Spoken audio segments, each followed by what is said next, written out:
যাক ভাই, ধন্যবাদ আপনি আসছেন এবং আপনার মাধ্যমে অন্যরা যদি আসতে চায় এখান থেকে কি আমার কাছ থেকে এসে পাখি নিতে পারবে, সেই সুযোগ আছে, এই বিশ্বাসটা নিতে পারে ওরা? ভাই অবশ্যই ভাই, নির্দ্বিধায় যে যদি কেউ পাখি নিতে চান আমার ভাইয়ের কাছ থেকে নিতে পারবেন, সমস্যা নেই। কারণ এই ভাইয়ের সাথে আমি অনেক দিন যাবত পাখি নিচ্ছি, আমি কয়েক পিস, তো আমি ভালো পাইছি। তো আমি আজ পর্যন্ত দেখি নাই ওনার কাছে আইসে কেউ কমপ্লেন দিচ্ছে, এরকম আমার দেখা হয় নাই।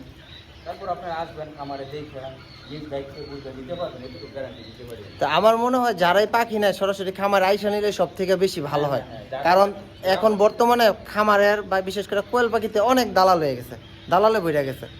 কারণ দালালের কারণে যদি সরাসরি আইসা নেয় এটা সব থেকে বেশি ভালো হয় না? হ্যাঁ অবশ্যই ভাই, কারণ আপনার পাখি অনেকে 2-3 পিস পাখি নিয়ে দেয়, যেই জি। কারণে আপনারা খামার এসে দেখা যেই খামার করতে চান, অনেক কষ্ট করে একটা স্বপ্ন আপনাকে থাকে, এটা বাস্তবায়ন হতে যায়।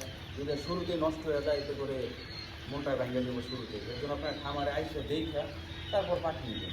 তো আমি এটাই বলি যে যারা আসবেন খামারে এসে নিয়ে যাবেন। তো খামারে যারা আসতে চান তাদের জন্য আবারও ঠিকানাটা বলে দিই, আমাদের ঠিকানা নরসিংদী সদরে। তো ভাই পাখি বাঁচতেছে, ওনার আর বিরক্তি না করলাম, ভাই শেষ করতেছি এখানে। তো যারা আসতে চান স্ক্রিনে দেন আমরা ফোন দিবেন, চলে আসবেন আমাদের ঠিকানায়। আর যারা এখন আমাদের পেজটা ফলো দেন নাই, তারা ফেসবুকে যারা আছেন তারা অবশ্যই পেজটা ফলো দিয়ে রাখবেন, এবং যারা ইউটিউব থেকে দেখতেছেন তারা অবশ্যই চ্যানেলটা সাবস্ক্রাইব করে পাশের বেল আইকনটি বাজিয়ে দিবেন। ধন্যবাদ, আল্লাহ হাফেজ।